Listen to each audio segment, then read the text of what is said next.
ನಮಸ್ಕಾರ ಎಲ್ಲರಿಗೂ. ಶ್ರೀರಾಮನ ಸೇವಕ ಬ್ಲಾಗ್ಗೆ ತಮ್ಮೆಲ್ಲರಿಗೂ ಸ್ವಾಗತ. ಈ ವಿಡಿಯೋದಲ್ಲಿ ಹನುಮಂತರ ಜನನದ ಕಥೆಯ ಬಗ್ಗೆ ನೋಡುತ್ತಿದ್ದೇವೆ. ಇಲ್ಲಿ ಹನುಮಂತರ ಜನನದ ಕಥೆ ಭಾರತೀಯ ಪುರಾಣಗಳಲ್ಲಿ ಅತ್ಯಂತ ಪ್ರಸಿದ್ಧ ಮತ್ತು ಪ್ರೇರಕ ಕಥೆಗಳಲ್ಲಿ ಒಂದಾಗಿದೆ. ಈ ಕಥೆಯು ಭಕ್ತಿ, ಶಕ್ತಿ ಮತ್ತು ನಿಷ್ಠೆಯ ಸುಂದರ ಸಮ್ಮಿಶ್ರಣವಾಗಿದೆ. ಅಂಜನಾದೇವಿ ಮತ್ತು ಕೇಸರಿ. ಹನುಮಂತರ ತಾಯಿ ಅಂಜನಾದೇವಿ ಅವರು ಅಪ್ಸರೆಯಾಗಿದ್ದು ಶಾಪದಿಂದಾಗಿ ವಾನರ ರೂಪವನ್ನು ಪಡೆದಿದ್ದರು. ಅವರು ಕೇಸರಿ ಎಂಬ ವಾನರ ರಾಜನನ್ನು ವಿವಾಹವಾಗಿದ್ದರು. ವಾಯುದೇವರ ವರ. ಅಂಜನಾದೇವಿ ತೀವ್ರ ತಪಸ್ಸು ಮಾಡಿ ವಾಯುದೇವರನ್ನು ಮೆಚ್ಚಿಸಿದರು. ವಾಯುದೇವರು ಪ್ರಸನ್ನನಾಗಿ ಅವರಿಗೆ ವರವನ್ನು ಕೊಟ್ಟರು.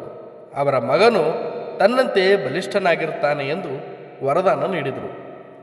ಹನುಮಂತರ ಜನನ. ಅಂಜನಾದೇವಿಗೆ ವಾಯುದೇವರ ಆಶೀರ್ವಾದದಿಂದ ಹನುಮಂತರ ಜನನವಾಯಿತು.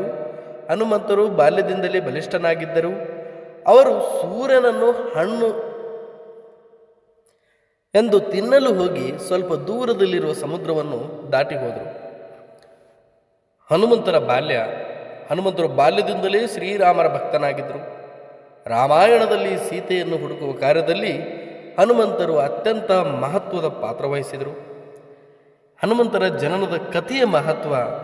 ಭಕ್ತಿಯ ಪ್ರತೀಕ. ಹನುಮಂತರ ಜನನದ ಕಥೆಯು ಭಕ್ತಿಯ ಶಕ್ತಿಯನ್ನು ತೋರಿಸುತ್ತದೆ. ಅಂಜನಾದೇವಿಯ ತೀವ್ರ ತಪಸ್ಸು ಮತ್ತು ವಾಯುದೇವರ ವರದಾನದಿಂದ ಹನುಮಂತನಂತಹ ಮಹಾನ್ ಭಕ್ತನ ಜನನವಾಯಿತು. ಬಾಲ್ಯದಿಂದಲೇ ಶಕ್ತಿ. ಹನುಮಂತರು ಬಾಲ್ಯದಿಂದಲೇ ಅಗಾಧ ಶಕ್ತಿಯನ್ನು ಹೊಂದಿದರು.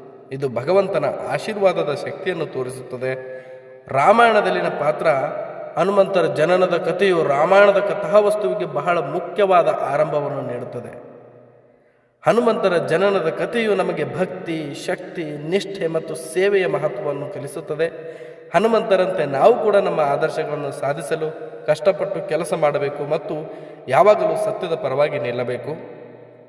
ಹನುಮಂತರ ಜನನದ ಕಥೆಯಿಂದ ನಾವು ಕಲಿಯಬಹುದಾದ ಪಾಠಗಳು ಏನೆಂದರೆ ಭಕ್ತಿಯ ಶಕ್ತಿ, ಶ್ರದ್ಧೆ ಮತ್ತು ಕಠಿಣ ಪರಿಶ್ರಮ, ಬಾಲ್ಯದಿಂದಲೇ ಸದ್ಗುಣಗಳನ್ನು ಬೆಳೆಸೋದು, ಸಮಾಜ ಸೇವೆ ಮಾಡುವಂಥದ್ದು. ಭಗವಂತನ ಮೇಲೆ ನಿಷ್ಕಲ್ಮಶವಾದ ಭಕ್ತಿಯು ಅಸಾಧ್ಯವೆನಿಸುವ ಕಾರ್ಯಗಳನ್ನು ಸಾಧಿಸಲು ಶಕ್ತಿ ನೀಡುತ್ತದೆ. ತನ್ನ ಗುರಿಯನ್ನು ಸಾಧಿಸಲು ಅಂಜನಾದೇವಿ ಮಾಡಿದ ತಪಸ್ಸು ನಮಗೆ ಶ್ರದ್ಧೆ ಮತ್ತು ಕಠಿಣ ಪರಿಶ್ರಮದ ಮಹತ್ವವನ್ನು ಕಲಿಸುತ್ತದೆ. ಹನುಮಂತರು ಬಾಲ್ಯದಿಂದಲೇ ಶ್ರೀರಾಮರ ಭಕ್ತರಾಗಿದ್ದರು. ಇದು ನಮಗೆ ಬಾಲ್ಯದಿಂದಲೇ ಸದ್ಗುಣಗಳನ್ನು ಬೆಳೆಸುವ ಮಹತ್ವವನ್ನು ತಿಳಿಸುತ್ತದೆ. ಹನುಮಂತರು ತನ್ನ ಜೀವನವನ್ನು ಸಮಾಜ ಸೇವೆಗೆ ಮುಡಿಪಾಗಿಟ್ಟರು. ಇದು ನಮಗೆ ಸಮಾಜದ ಕಡೆಗೆ ನಮ್ಮ ಜವಾಬ್ದಾರಿಯನ್ನು ಅರಿತುಕೊಳ್ಳುವಂತೆ ಮಾಡುತ್ತದೆ. ಹನುಮಂತರ ಜನನದ ಕಥೆಯು ಒಂದು ಪುರಾಣ ಮಾತ್ರವಲ್ಲ, ಇದು ನಮ್ಮ ಜೀವನಕ್ಕೆ ಮಾರ್ಗದರ್ಶನ ಮಾಡುವ ಒಂದು ದೀಪಸ್ತಂಭವಾಗಿದೆ. ಈ ವಿಡಿಯೋ ನೋಡಿದ್ದಕ್ಕೆ ತಮ್ಮೆಲ್ಲರಿಗೂ ಧನ್ಯವಾದಗಳು.